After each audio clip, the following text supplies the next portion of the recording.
My dad, 52M, chose his new wife, 34F, over me, 25F, and my sister, 19F.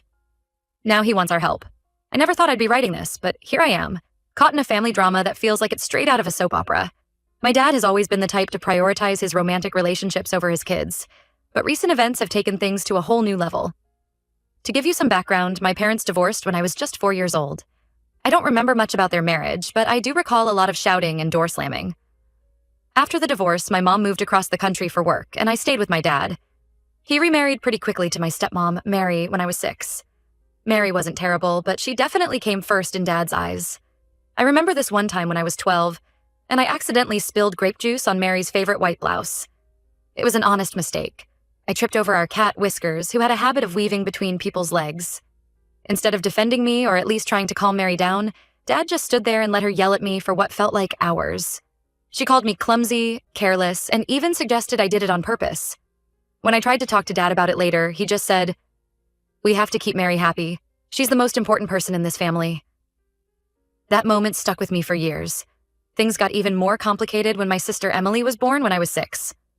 I was excited to be a big sister, but it quickly became clear that Dad wasn't really interested in being a hands-on parent. He was always too busy with work or spending time with Mary. I ended up taking care of Emily a lot, which wasn't fair, but I didn't want her to feel as unloved as I did. I remember one particular incident when Emily was about 3. She had a high fever and was crying all night. I kept going to Dad's room to ask for help, but he and Mary just told me to handle it myself. I ended up staying up all night, putting cool cloths on Emily's forehead and trying to get her to drink water. The next morning, when Emily was finally feeling better, Dad praised me for being such a good big sister, without acknowledging that it shouldn't have been my responsibility in the first place. When I was 16, Mary left my dad for another guy. Her yoga instructor, of all people.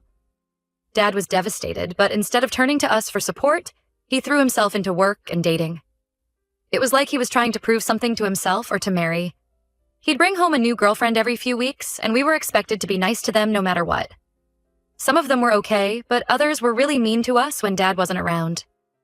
There was this one woman, Tiffany, who would accidentally break my things and then gaslight me about it. She once threw my favorite mug, a gift from my mom, into the trash and then told Dad I was being dramatic when I got upset about it. Dad believed her over me, of course. I moved out as soon as I turned 18. I couldn't take the revolving door of stepmom wannabes anymore. I got a scholarship to a state college and worked part-time to make ends meet. It was tough, but it was better than living at home. I took Emily with me when she was 16. She'd been begging me to let her live with me for months, and I finally gave in when I caught Dad's girlfriend at the time going through Emily's diary. Dad didn't even seem to notice we were gone most of the time. He'd call maybe once a month, usually to complain about his latest breakup or ask for money, which I never had to give. 2 years ago, Dad met Melissa. She's only 34, which is closer to my age than his. At first, I thought maybe she'd be different. She seemed nice enough, and she made an effort to get to know Emily and me. But then Dad started changing. He stopped calling us altogether unless Melissa was there. He'd cancel plans with us at the last minute if Melissa wanted to do something else. When we did see him, all he talked about was how amazing Melissa was, and how we needed to respect her as our new mom, which was gross, considering she's only 9 years older than me. The last straw was at Emily's high school graduation. Dad had promised he'd be there. Emily was so excited. She'd even saved him a special seat right up front. But then Melissa decided she wanted to go on a cruise that week. Instead of telling her no or trying to change the dates, Dad just didn't show up. He didn't even call. Emily was heartbroken. I found her crying in the bathroom after the ceremony, still in her cap and gown. After that, Emily and I decided to cut contact with Dad. We told him we were done being second best and that he needed to figure out his priorities. He got really angry and said we were being selfish and ungrateful. He even brought up all the times he'd sacrificed for us, like the time he missed a work conference to take me to the hospital when I broke my arm, which happened because he'd left me unsupervised at age 8 to go on a date with Mary. We haven't talked to him in over a year. It's been hard, but Emily and I have gotten even closer. I've been working as a teacher at a local elementary school, and Emily just started her freshman year of college. We've been doing okay on our own, supporting each other through the tough times. But last week, Dad showed up at my apartment out of the blue. He looked terrible, unshaven, clothes all wrinkled, and he smelled like he hadn't showered in days. When I asked what was going on, he broke down crying right there in the hallway. Apparently, Melissa had been cheating on him with her ex-boyfriend for months. When Dad found out, she laughed in his face and said she'd never really loved him. She was just using him for his money. They got into a huge fight, and Melissa kicked him out of the house. The thing is, Dad had put Melissa's name on the deed to his house as a sign of trust. He'd also been paying for her expensive shopping habits and trips. He showed me his bank statements. He'd spent over $50,000 on her in the past year alone. Now he's lost everything. His house, his savings, even his car, which was in Melissa's name. Dad begged me to let him stay with us. He said he had nowhere else to go and that family should stick together. When I reminded him how he'd treated us, he got defensive and said that was all in the past and we should forgive him. He brought up times from when we were little, like the summer he taught me to ride a bike or the time he helped Emily with her science fair project, as if those few good memories could erase years of neglect and emotional abuse. I told him I needed time to think about it and that I had to talk to Emily first. He's been calling and texting nonstop since then, alternating between guilt-tripping us and making grand promises about how things will be different this time. He's even brought up the idea of suing Melissa, but I don't think he has a legal leg to stand on. Emily is furious and doesn't want anything to do with him. She says she's finally started to heal from all the hurt he caused, and she doesn't want to open those wounds again. Part of me feels bad for Dad, but another part of me thinks this is karma for how he's treated us over the years. I don't know if I can trust him not to hurt us again if we let him back into our lives. What should I do? Am I a terrible daughter if I don't help him? I'm worried that if we do help, he'll just fall for the next woman who comes along and abandon us all over again. But he is still our dad, and I feel guilty about potentially leaving him homeless. Any advice would be appreciated. Update 1. Thank you all for your supportive comments and advice. It's been about 2 weeks since my last post, and a lot has happened. I wanted to give an update on the situation with my dad. After talking it over with Emily, we decided to meet with Dad to hear him out. We chose a neutral location, a coffee shop near my apartment. When we got there, Dad already looked a bit better than he had when he first showed up at my place. He'd shaved and was wearing clean clothes at least. We sat down, and I told Dad that before we discussed anything else, we needed to talk about the past. I explained how hurt we'd been by his constant prioritizing of his relationships over us. I brought up specific instances: missing Emily's, graduation, canceling plans last minute, even that time with Mary and the juice incident when I was a kid. At first, Dad got defensive. He tried to justify his actions, saying he was just trying to keep the peace or that we were exaggerating things. But as we kept talking, he seemed to deflate a bit. He admitted that he'd made mistakes and said he regretted a lot of his choices. Emily, who had been quiet up until this point, suddenly spoke up. She told Dad about how she used to cry herself to sleep when she was little, wondering why he didn't love her enough to spend time with her. She talked about how she felt like she didn't even have a dad most of the time, and how much it hurt to see him dote on his girlfriends while ignoring her. She brought up a memory I had completely forgotten about. When Emily was 10, she had been cast as the lead in her school play. She had been practicing for weeks, so excited to show Dad her performance. On the night of the play, Dad promised he'd be there. Emily kept looking out into the audience, waiting for him to arrive. But he never showed up. Later, we found out he had gone to a concert with his girlfriend at the time. Emily said she never tried out for another play after that. I could see that Emily's words really hit Dad hard. He started crying, which made me uncomfortable because I'd rarely seen him show emotion like that before. He apologized over and over, saying he'd been selfish and stupid. We talked for hours. Dad explained more about what happened with Melissa. Apparently, she'd been manipulating him for a long time, isolating him from his friends and convincing him that we were the problem in his life. He said he realized now how wrong he'd been to believe her. He told us about how Melissa had convinced him to retire early from his job as an accountant, saying they could live off his savings and investments.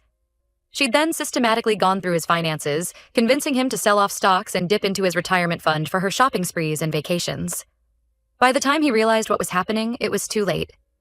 Dad also admitted that he'd been struggling with depression for years, even before he met Melissa.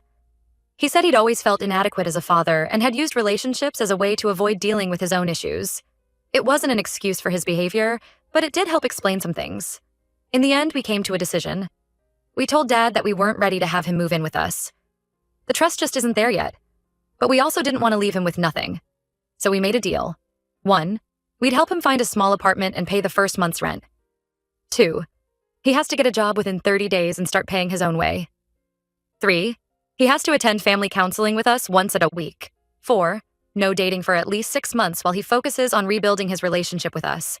5, if he breaks any of these conditions, we're done. No more chances. Dad agreed to everything. He seemed genuinely grateful for the opportunity. We helped him move into a tiny studio apartment last week. It's not much, but it's a start. He didn't have many belongings left after Melissa kicked him out, so we took him to a thrift store to get some basic necessities. I'm still feeling conflicted about all of this. Part of me is hopeful that maybe this time will be different. But another part of me is waiting for the other shoe to drop. I keep thinking about all the times in the past when Dad would promise to change, only to revert back to his old ways as soon as a new woman came into his life.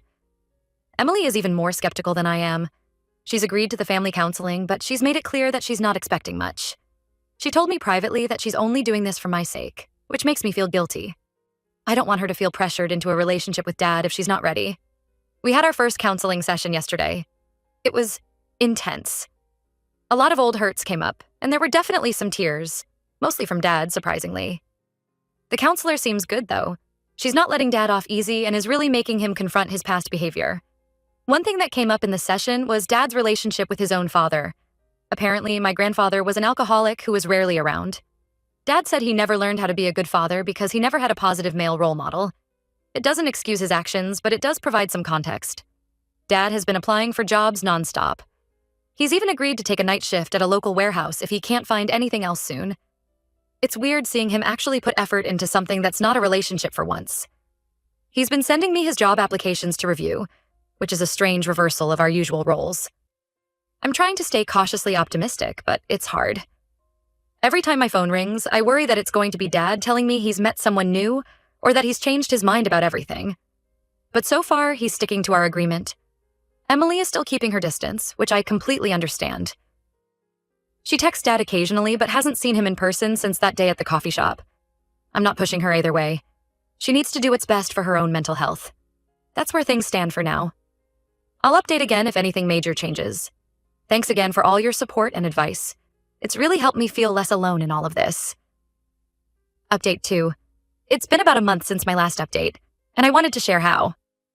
Things have been going with my dad. To be honest, it's been a roller coaster of emotions. The good news is that Dad managed to find a job within the 30-day deadline we set. It's not glamorous. He's working as a night stalker at a grocery store, but he seems genuinely proud of himself for sticking to it.